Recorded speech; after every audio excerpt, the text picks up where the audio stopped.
బాదం చిక్కీ ఎలా చేసుకోవాలో చూపించబోతున్నాను. ముందుగా ఒక కప్పు బాదం పప్పుని ఒక 3 నిమిషాల పాటు బాయిల్ చేసుకొని, దానికున్న పై పొట్టంతా కూడా ఇలా సెపరేట్‌గా తీసేసుకున్నానండి.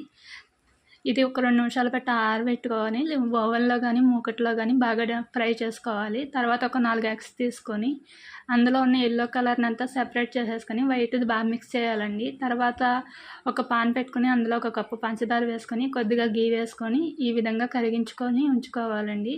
ఇందాక మనం ఏదైతే వైటు బాగా మిక్స్ చేసి పెట్టుకున్నామో, అది ఇందులో వేసుకోవాలండి. ఎగ్ వైట్ ఇది.